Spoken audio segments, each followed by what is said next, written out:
こんにちは、泉です。皆さんお元気ですか？今日のテーマは助詞のもとしかです。助詞は日本語の中でとても大切な言葉ですよね。小さいですがとても大切です。皆さんは助詞の役割を説明できますか？助詞は言葉の後ろについてその言葉が文の中でどんな役割をするかを決めるものです。つまり文の中で言葉は助詞とセットで初めて一つの役割が決まるんですね。一つの助詞には多くの意味があります。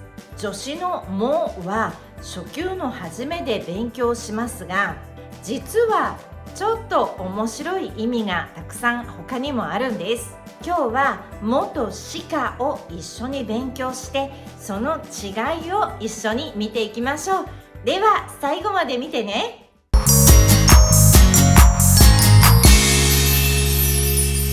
もの基本的な意味はイタリア語でアンケ。例えば海も山も好きです。Mi piace sia il mare che la montagna。比較の文の答えでも使いますね。猫と犬とどちらが好きですか？どちらも好きです。Mi piacciono tutti e due。どちらも。それからレストランで私もコーヒーにします。Anch'io prendo il caffè。つまり、もの前に来る言葉にアンケがついた形。これが一番初めに勉強するもです。二つ目の意味、addirittura。これは時間などが前についたとき。例えば、うちから駅まで20分もかかります。この場合、20分。この数字が私にとってとても大きいという気持ちを表しています。数字だけでなく、何、コンタトーレも、この形で、このコンタトーレ助数詞が表すものが多いという意味になります。例えば、昨日私は彼に何回も電話しました。この場合、何回、回はコンタトーレディボルタですね。もなので何回も電話した、つまり電話した回数が多いという私の気持ちを表しています。宿題をするのに何時間もかかりました。何時間。この場合コンタトーレは時間ですから、私が宿題をしたその時間が長いということを言いたいときに使いますね。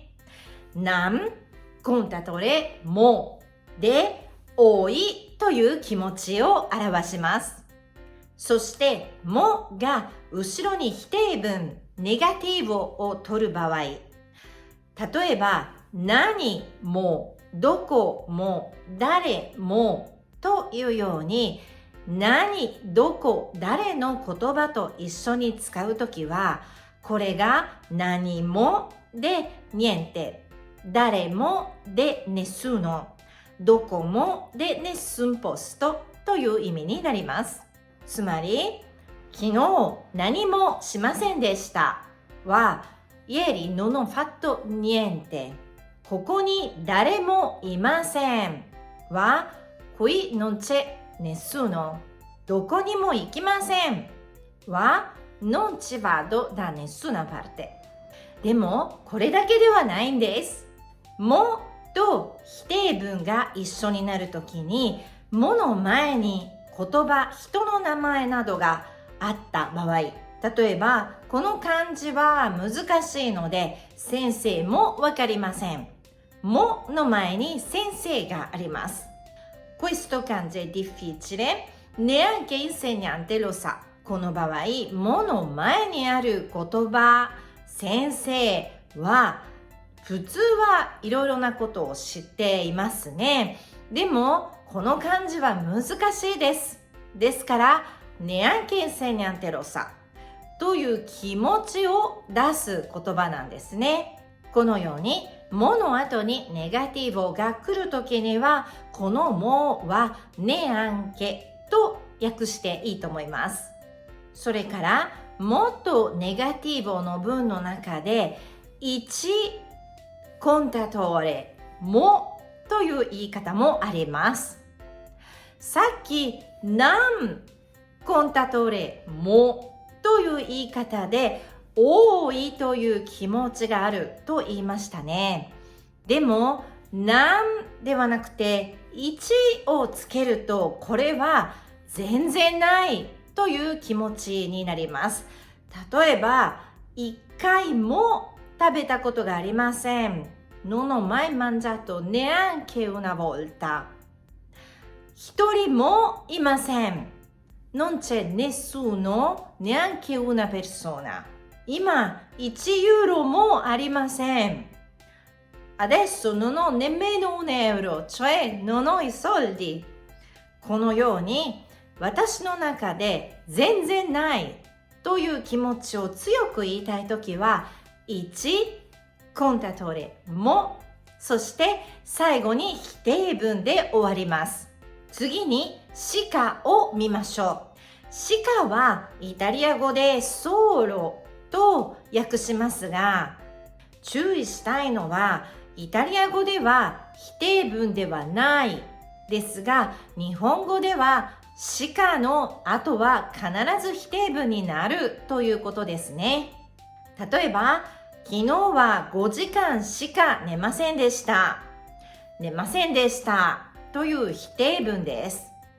イタリア語では、Ieri ho dormito solo 5 ore。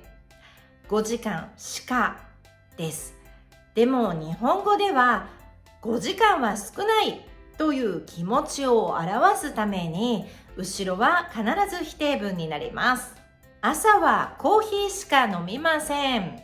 In mattina prendo solo il caffè。コーヒーしか飲みませんですね。も、しかも後ろに否定文を取る使い方がありますが、このもとしかを入れ替えると意味が逆になります。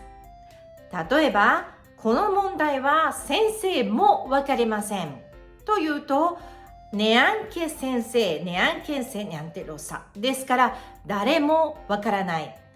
でも先生しかわかりませんというと、先生 lo sa, però altri no という先生だけ solo insegnante lo sa という意味になりますから、イタリア語だとしかの文は否定文ではありません。solo insegnante lo sa ですね。それから1ユーロもありません。1コンタトレネガティボ。この場合も1ユーロしかありませんというと、私は1ユーロあります。でもそれは少ないという意味になります。今日は買い物にも行きませんでした。Oggi non ho fatto neanche la spesa。今日は買い物しか行きませんでした。これだと買い物に行きました。でもそれだけです。という意味で、しかネガティブには私にとって少ないという意味があります。もとしかは小さい言葉ですが、これを変えるだけで文の意味が全然違いますから、ぜひ気をつけて使ってくださいね。では今日の授業はここまでです。また来週も見てね。バイバイ。